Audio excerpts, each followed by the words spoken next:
নমস্কার, শুভ সন্ধ্যা। শাশ্বতী সিনেটক্সে আপনাদের সবাইকে স্বাগত। আপনারা শুনছেন বুদ্ধদেব বসুর তিথি ডোর দ্বিতীয় পর্বের চতুর্থ অধ্যায়। আজ এই অধ্যায়ের নাম কি দশা হবে। শুরু করি। কি দশা হবে? ওই বইয়ের মতো, কিন্তু ও বই তো বিশ্বজয়ী। ঘর ছাড়িয়ে বারান্দা পেরিয়ে উঠোনের সিঁড়ির দ্বিতীয় ধাপে আটকে গেছে কিটসের কবিতা। মলাটের দুই ডানা ছড়িয়ে মুখ থুবড়ে শিকার করা পাখির মতো বিকেলের বাঁকা রোদ্দুরে চিকচিক করছে কবির নাম। সোনালি অক্ষর, সোনালি স্বাক্ষর।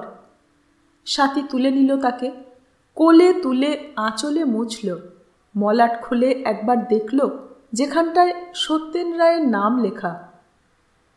তারপর কান দুমড়োনো পাতা কটিতে আঙুলের চাপ দিতে দিতে ভাবল যে কখনোই কোনো কারণেই এতখানি রাগা উচিত না যাতে কোনো বই ছুঁড়তে গিয়ে লেখকের নাম চোখে পড়ে হাত থেমে না যায়।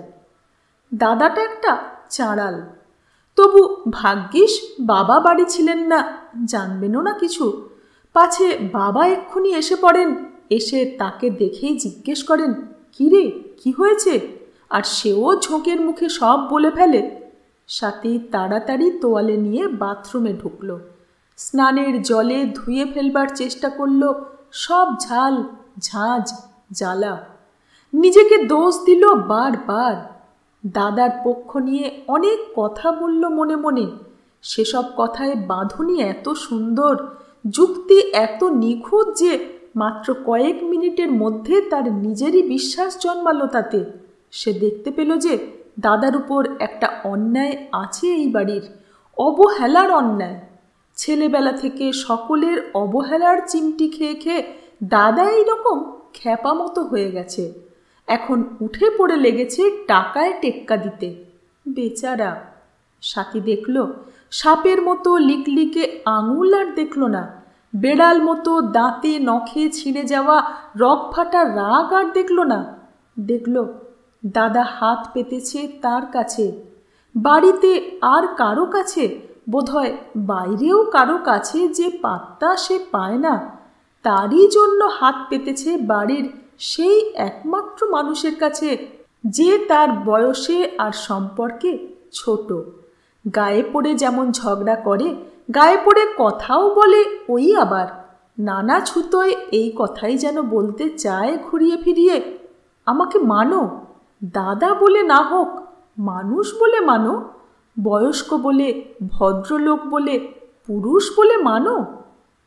সাথীর অনুশোচনা হলো, সত্যি তো দাদার উপর তারও তাচ্ছিল্যের শেষ নেই। যখন তখন যাচ্ছে তাই বলে, কোনো কথায় আমলেই আনে না ওকে। হয়তো সে যদি ওর সঙ্গে আড়ে চলতে পারত, যদি ধরো সে বর্দির মতো হতো, ওই রকম ঠান্ডা নরম ঝিরিঝিরি, তাহলে দাদা হয়তো ভালোই হতো, মানে সুখী হতো। আর বাবাও সুখী হতেন তাতে, বাড়িতে এই অশান্তিটাই থাকতো না।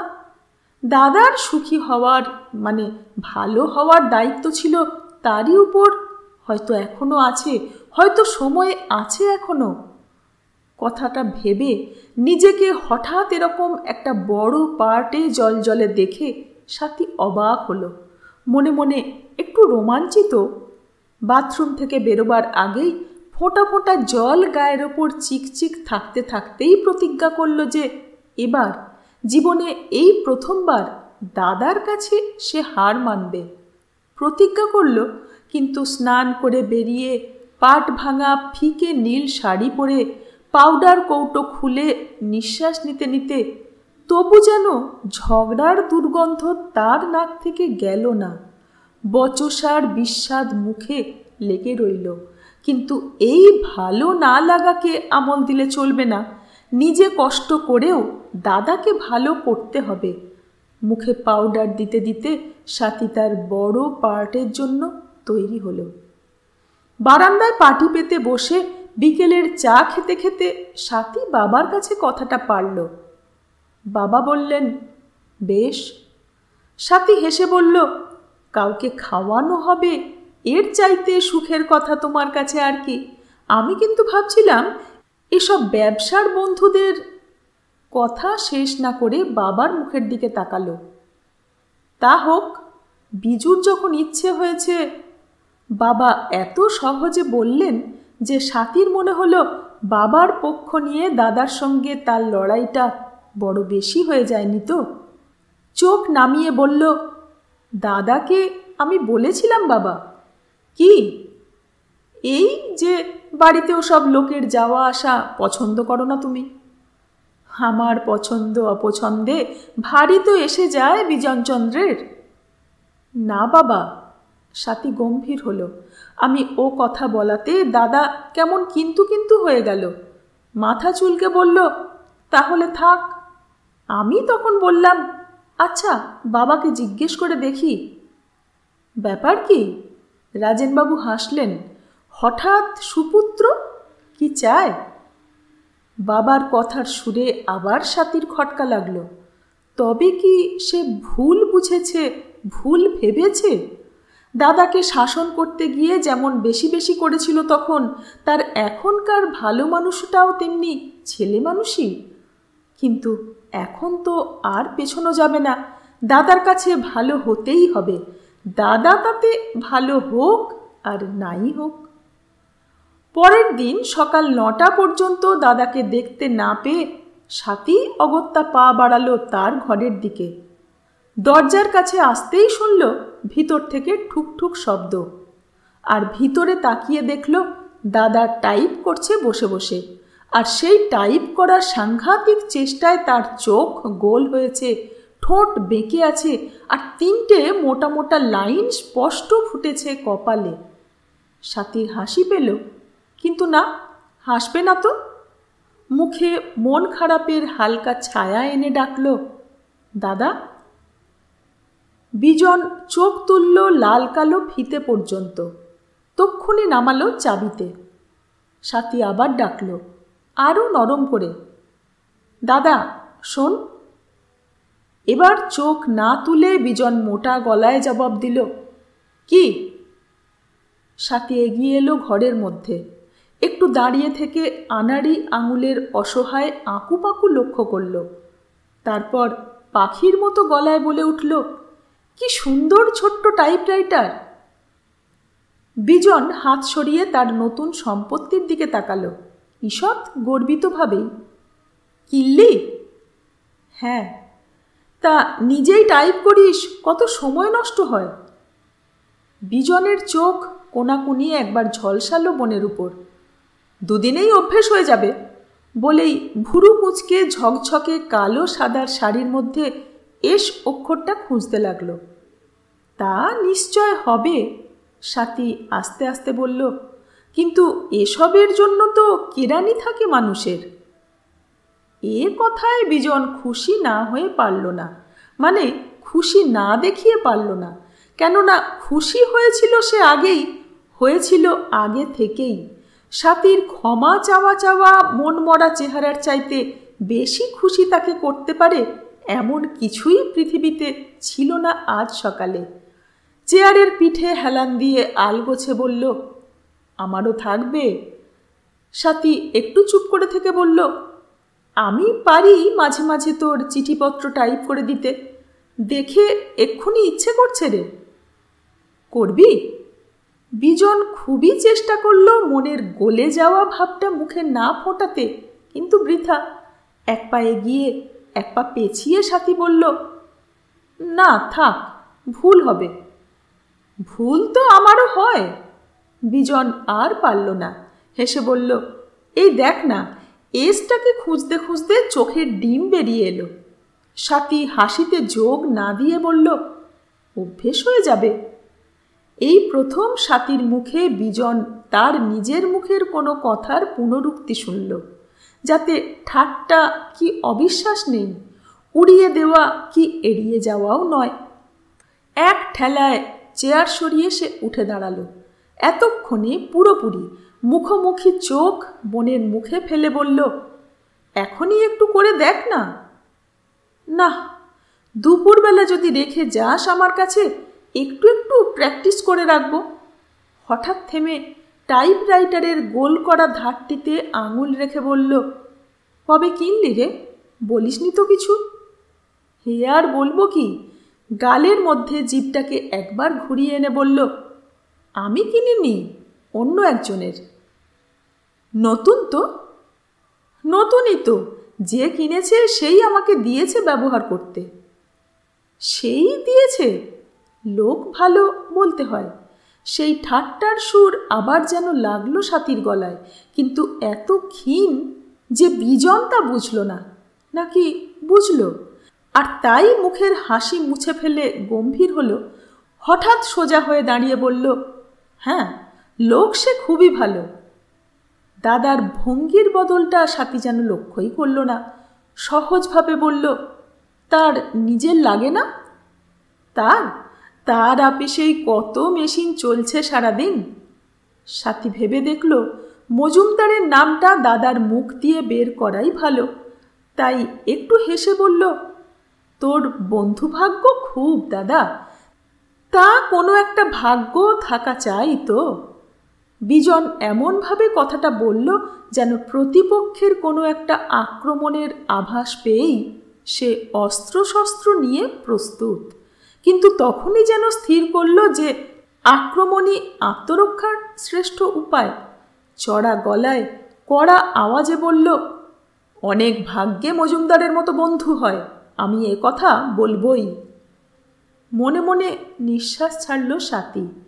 একটু দেরি করল, দাদা যদি আরও কিছু বলে তাকে আরও কম বলতে হবে।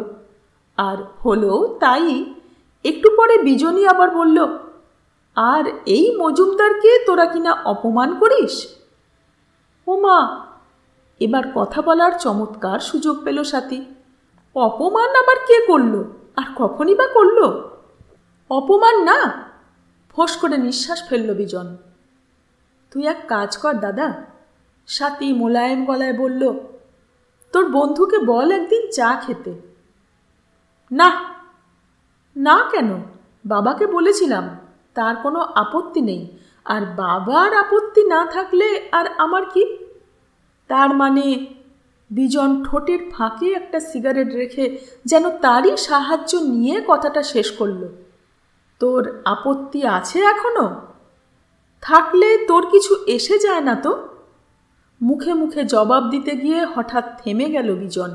সিগারেট ধরিয়ে ঠোঁটের ফাঁক থেকে আঙুলের ফাঁকে এনে বলল, কিন্তু আপত্তি কেন? তোর বাড়িতে তোর বন্ধুকে তুই নেমন্তন্ন করবি, আমার তাতে আপত্তি হবে কেন? আমি বললাম তো, এখন তোর যা ইচ্ছা কর। আচ্ছা, তাই করব বলে বিজন সিগারেট নামিয়ে রাখল অ্যাশট্রেতে। ঠোঁটে ঠোঁট চেপে আবার টাইপ করতে বসে গেল। স্বাতী দাঁড়িয়ে রইল আরও মিনিট খানেক, আর সেই 1 মিনিট বিজনের কেটে গেল এসের পর ই খুঁজতে খুঁজতেই। কিন্তু সন্ধেবেলা নিজেই এসে স্বাতীকে খবর দিল, মজুমদারকে বললাম শনিবার সুবিধে হলো না, শুক্রবারে। বেশ তো। তা তুই একটু ভদ্রতা অন্তত করিস। আমি কি ভদ্রতা জানি তোর মনে হয়? না জানলেও শিখতে হবে, বাড়িতে তুই ছাড়া কেউ নেই যখন। কথাটা ভালো লাগলো স্বাতীর, আর সেই জন্যই মুখে কিছু বলল না। শুক্রবার হলো পরশু, মনে রাখিস তাহলে। বিজন হাত নেড়ে বিদায় নিল। শুক্রবারে ভদ্রতার পার্টে স্বাতীর ফেল তো হলোই না, ভালোই উতরালো। চা ঢেলে দিল, স্পষ্ট বুঝতে দিল যে নিমন্ত্রিতেরা আরও একটু চিড়ে ভাজা, আরও একটা সিঙাড়া খেলে তার সুখের আর সীমা থাকবে না। নিজেও খেলো, কিন্তু তার খাওয়াটা যেন বোঝাই গেল না। কথা যে বেশি বলল তা নয়, কিন্তু যখনই কথাবার্তা মিইয়ে এসেছে আস্তে ফুঁ দিয়ে জিইয়ে তুলেছে আবার। কি কথায়, কি চোখে মুখে নড়াচড়ায় একবারও যেন বোঝা গেল না যে সে বয়সে এত ছোট আর অভিজ্ঞতায় এত কাঁচা। কিন্তু কাঁচাই বা কেন? এত সে পড়েছে, সেটাও একটা অভিজ্ঞতা তো। বিজন আশাই করতে পারেনি তার শুক্রবারের এতখানি জৌলুস। স্বাতীকে বিশ্বাস কি? নিশ্চিন্ত হবার জন্য সে বলে এসেছিল ছোটদি হারিদ্দাকেও ভেবেছিল, হয়তো আশাই করেছিল যে হারিদা আসতে পারবেন না, কিন্তু অনেক দিনের পাওনা এবং অনেক দিনের না পাওয়া একটা ইনক্রিমেন্টের খবরে তার মন মেজাজ একটু বিশেষ খোশ ছিল সেদিন। তাছাড়া শহরে তেমন উত্তেজক সভাটভাও ছিল না, তাই শ্যালকের প্রথম পার্টিতে শ্বশুরবাড়িতেই সে এলো। তা পার্টি এমন মন্দই বাকি, 3 জন ভদ্রলোক আর 2 জন মহিলায় বেশ ভরা ভরাই দেখাচ্ছিল। আর বন্ধু মহলের তুলনায় এখানকার কথাবার্তা যদিও ফ্যাকাশে, তবু নতুন একজন মানুষ পেয়ে তাকে দলে ভর্তির চেষ্টা তো করা যাবে। হারিদ প্রথম গুলি ছুড়ল তার পুরনো টার্গেটেই। সাথী, এ কি করেছ? এত খাবে কে? সাথী বলল, আমরা। কিন্তু এটা তো ঠিক হলো না, চায়ের সঙ্গে চিংড়ি কাটলেট? চায়ের সঙ্গে কাটলেট খায় না বুঝি? সাথী লজ্জা পেল। আমার কিন্তু বেশ ভালোই লাগে। প্রবীর মজুমদার হেসে উঠল এ কথায়। এই এক খাওয়ার ব্যাপার নিয়ে কত সময় আর কত খাটুনি যে নষ্ট হয় আমাদের দেশে। হারিদ বিশেষভাবে মজুমদারকেই বিঁধল চোখ দিয়ে। আর খাবার যা নষ্ট হয় তার তো কথাই নেই। সত্যি, মজুমদার সোৎসাহে বলল, আর সবই বাড়ির তৈরি। কখন যে এত সব করেছেন? বলে সাথীর দিকে তাকালো। আবার লজ্জা পেল সাথী। সে অবশ্য কিছুই করেনি। বাজার করে দিয়েছেন বাবা, বানিয়েছে সারা দুপুর বসে বসে মার আমলের পুরনো চাকর হরি, সাজিয়েও এনে দিয়েছে আলাদা আলাদা থালায়। সে শুধু সেজে গুজে এসে হাতে হাতে তুলে দিয়েছে, আর নাম কিনা তারই হলো। অথচ ওরকম একটা ধরা বাঁধা ভদ্র বুলির উত্তরে এ কথা কি বলা যায়? না, দেখুন, আমি কিন্তু কিছু করিনি। অথচ ও ছাড়া আর কি বলা যায় তাও ভেবে পেল না সাথী। একটু লাল হয়ে মাথা নিচু করল তাই। আর দেখতে তাকে ঠিক সেরকম হলো যেরকম হতো প্রশংসাটা তার পাওনা বলে মেনে নিলে। শাশ্বতী বাঁকা হেসে বলল, কোনটা তুই করেছিস বলতো সাথী, সেইটা খাই। আমাকে যদি জিজ্ঞেস করেন মিসেস নন্দী, মজুমদার এবারেও কথা ভুল বুঝল, আমি ওই কাটলেটটাই রেকমেন্ড করব। কলকাতায় প্রন কাটলেট খেতে হলে চাং আনেই যেতে হয়। এ কিন্তু তাকেও হারিয়েছে। সাথী মুখ তুলল এবার, আর তুলতেই ছর্দির সঙ্গে চোখাচোখি হলো। হেসে ফেলে বলল, আমি কিন্তু করিনি। ওই হলো। মজুমদার ব্যস্ত হলো কাটলেটের গুণ কার্যত প্রমাণ করতে। বিজু বলল, কলকাতার কোথায় কি ভালো খাবার পাওয়া যায় সে বিষয়ে মিস্টার মজুমদার একজন বিশারদ। নাকি? ঈষৎ শ্লেষ ফুটল হারিতের ভুরু তোলায়। কোনটা পুটিরমের সন্দেশ আর কোনটা জলযোগের তাই ইনি চোখ বুঝেই বলে দিতে পারেন। আর তাছাড়া, মিস্টার মিঠু, মজুমদার বাঁ হাত তুলে নিজের গুণপনার বিজ্ঞাপনে বাধা দিল। তারপর সকলের দিকে তাকিয়ে বলল, বুঝছেন না, বাড়িতে বসে বাঁধা সময়ে খাওয়া আমার কপালে তো লেখেনি। সারা দিন 7 রাজ্যি ঘুরে বেড়াচ্ছি, তাই বাধ্য হয়েই। কথা শেষ না করে মজুমদার হাসল ঝকঝকে বড় বড় দাঁত বের করে। এর কারখানা দমদমে, আপিস ক্যানিং স্ট্রিটে। বিজন সুযোগ পেল বন্ধুর পরিচয় বিশদ করার। আর কাজ ছড়ানো ব্যারাকপুর থেকে ডায়মন্ড হারবার। তার মানে আপনি একজন ক্যাপিটালিস্ট? হারিত নাকের পেশি কুঁচকাল। হইনি এখনো, হবার চেষ্টায় আছি। অভিজ্ঞতা থেকে শাশ্বতী বুঝল যে হারিতের যুদ্ধের বিউগল বেজে গেছে, তাই তাড়াতাড়ি কথা ঘোরাবার চেষ্টা করল। কিসের কারখানা আপনার? বাজে বাজে জিনিস সব। মজুমদার অমায়িক হাসল। পাট, নারকেলের ছিবড়ে। সত্যি নিরাশ হলো শাশ্বতী। ভদ্রলোকের কারখানায় শাড়ি টাড়ি তৈরি হলে বেশ হতো, দেখতে যাওয়া যেত একদিন। আর চোখে সর্দির দিকে তাকিয়ে সাথী বলল, বাজে আর এমন কি, নারকেলের ছিবড়ে দিয়ে তো কত কিছু তৈরি হয়। পাপোশ। পাপোশ! বিজন হো হো করে হেসে উঠল। ঠিক কথা, ঠিক বলেছেন আপনি। মজুমদার গম্ভীরভাবে সাথীর দিকে তাকালো। আপনারা পা মুছবেন বলেই তো আমরা খাটছি সারাদিন। তারপর একই রকম সুরে হারিতের দিকে ফিরে বলল, আপনার কি মনে হয় যুদ্ধটা বেশ জমে উঠেছে নাকি ফেঁসে যাবে হঠাৎ? Wedge, slave, driver. হারিত মনে মনে আওড়ালো। তারপর লোকটাকে বাগে পাবার জন্য বাঁকা চোখে পাল্টা প্রশ্ন করল, আপনার কি মনে হয়? কি জানি, যেরকম চটপট কাত হয়ে পড়ছে সব। প্যারিসও গেল, এখন হিটলার ইংল্যান্ডটিকে জলযোগ করে ফেললেই না গোলযোগ মিটে যায়। লোকটার হাসি মাখা বোকামিতে হারিতের পিত্তি জ্বলে গেল। ধৈর্য ধরে বলল, তাহলেই মিটে যায়? হাড় লড়বে কে? কেন, রাশিয়া? হারিত সিংহনাদ ছাড়ল। রাশিয়া? মজুমদার আরও কিছু বলতে বোধ হয়, কিন্তু হারিতের আর তর সইল না।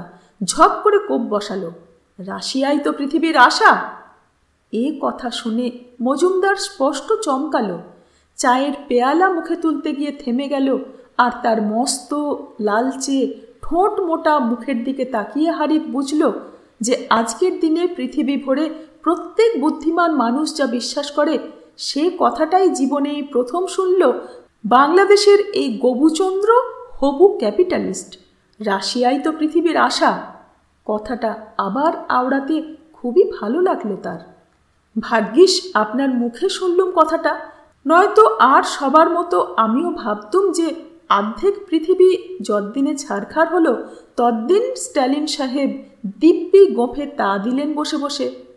বলে চায়ে চুমুক দিল মজুমদার। হোক ছারখার। হারিত মুখ লাল করে বলল, রাশিয়া যদি বাঁচে তবে পৃথিবী বাঁচবে। ও বুঝলাম, পৃথিবী মানেই রাশিয়া, আর সেই জন্যেই রাশিয়া পৃথিবীর আশা।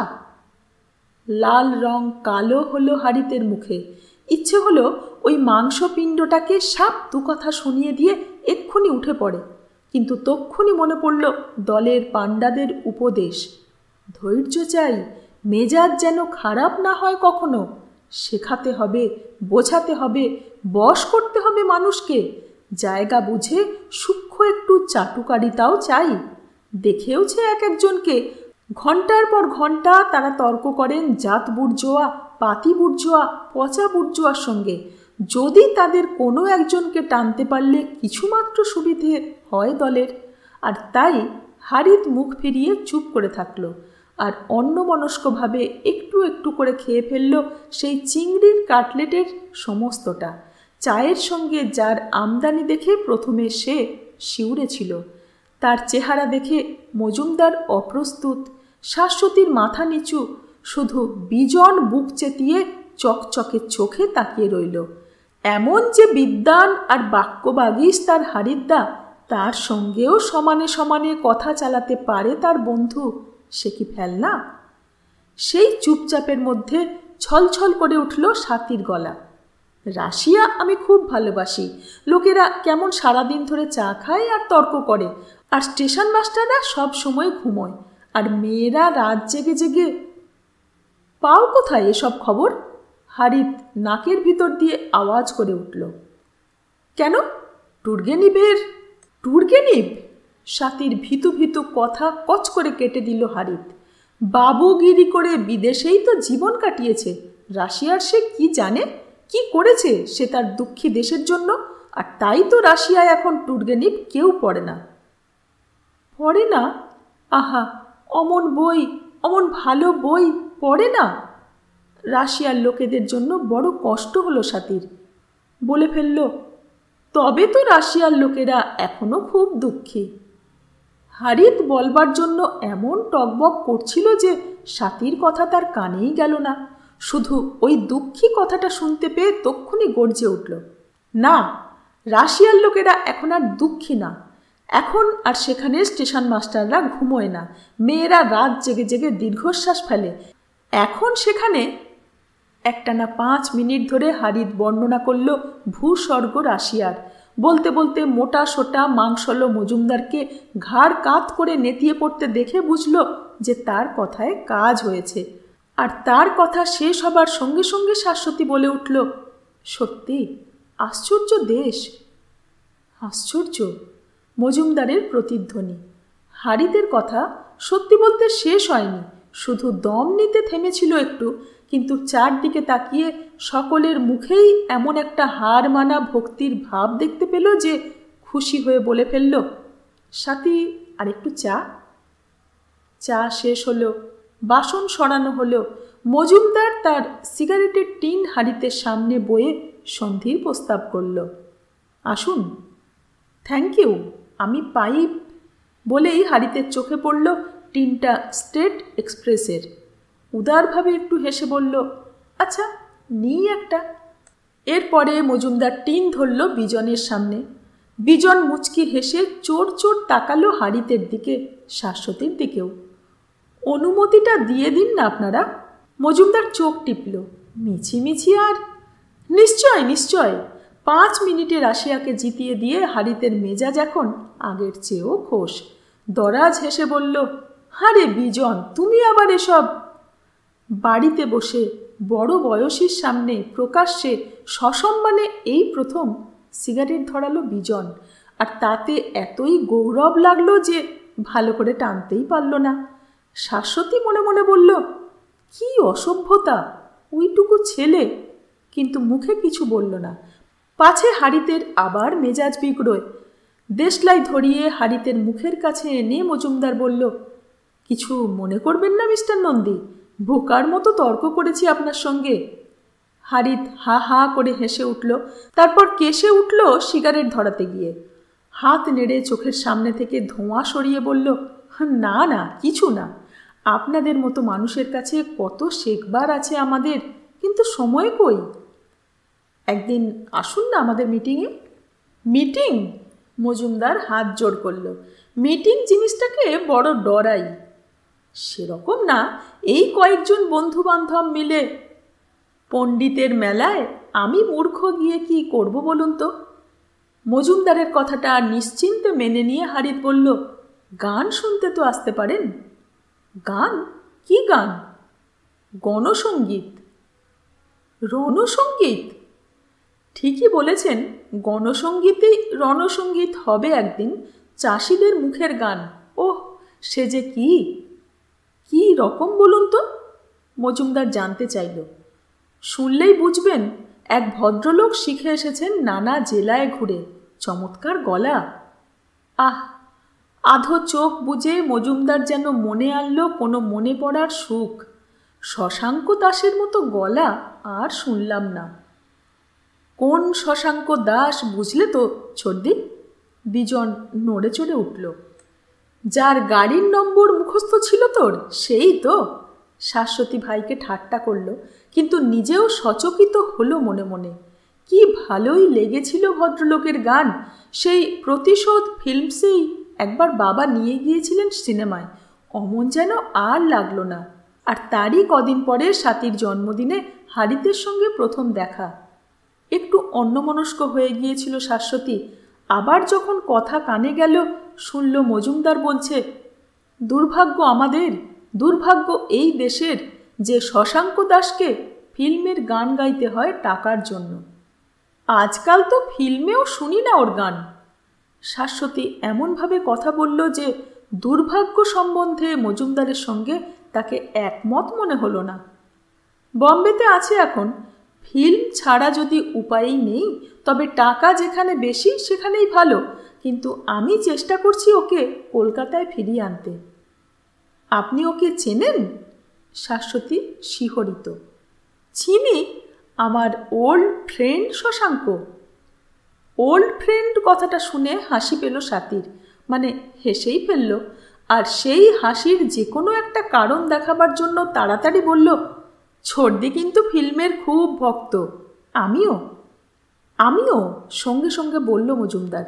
ফিল্ম ভালো না তা তো না, তবে শশাঙ্ক যা দিতে পারে ফিল্ম তা নিতে পারে না। তা ভালো ভালো লোকেরা না এলে? বিজনের বিচক্ষণ মন্তব্য, ফিল্মই বা ভালো হবে কি করে? তাও সত্যি। বম্বের কোন ফিল্মে উনি গিয়েছেন? জিজ্ঞেস করল শাশ্বতী।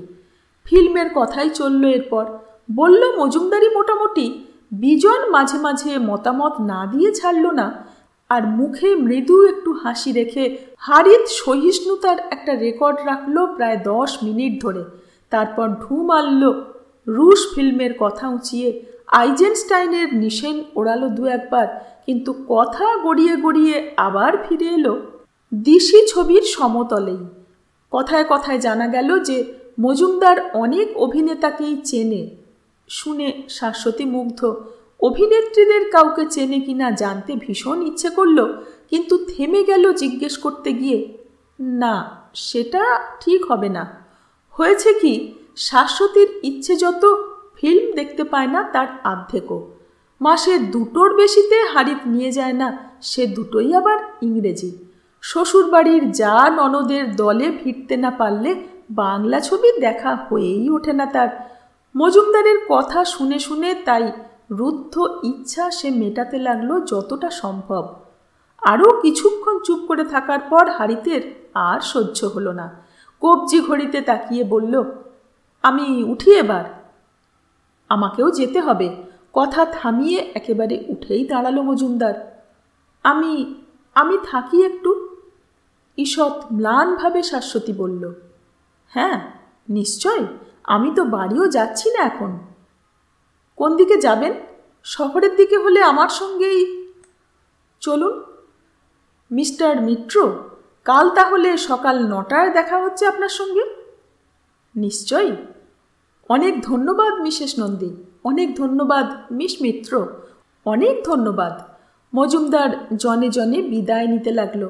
আশা করি আবার দেখা হবে আপনাদের সঙ্গে। বিজন আবার বলল, নিশ্চয়। হ্যাঁ, একটা কথা। মজুমদারের হঠাৎ যেন মনে পড়ল, পলমনির নতুন ফিল্ম আসছে মেট্রোতে। যাবেন আপনারা কালকের পরের শনিবার? মানে, কথাটা স্পষ্ট করল তক্ষুনি। আমি খুবই সুখী হব আপনারা যদি আমার নিমন্ত্রণ গ্রহণ করেন। তা গেলে হয়, সকলের আগে জবাব দিল হারিত। সে নিজেই ভাবছিল এটাতে যাবে।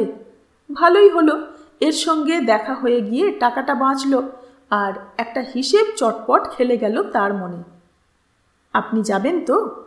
মজুমদার দাঁড়ালো স্বাতীর সামনে। দেখি। দেখি কেন? স্বাতীর দিকে মাথা নোয়ালো মজুমদার। স্বাতী উঠে দাঁড়িয়েছিল বিদায় দিতে। কাছাকাছি দাঁড়িয়ে ভালো করে তাকালো একবার। মাঝখান দিয়ে সিঁথি করা চুল দুদিকে ঢেউ তোলা, ছোট ছোট চোখ দূরে দূরে বসানো, মস্ত মুখ, মোটা লাল ঠোঁট, চিকচিকে সিল্কের পাঞ্জাবি প্রায় হাঁটুতে ঠেকেছে, কুঁচনো ধুতির জড়ি পাড় লুটিয়ে পড়েছে শ্যাওলা রঙা লপেটায়। হঠাৎ যেন উল্টো দিকে ধাক্কা খেল স্বাতী। একটা বিশ্রী লাগার কাঁপুনি উঠল মনের মধ্যে তার। এতক্ষণকার ভদ্রতা, ভব্যতা, দাদার মন রক্ষার চেষ্টা সব ভেসে গিয়ে আবার নাক মুখ ভরে গেল সেই বিশ্রী, বিস্বাদ, বদগন্ধে। এতদিন আপনাকে দেখেছি, মজুমদারকে সে বলতে শুনল, কিন্তু দেখা পাইনি।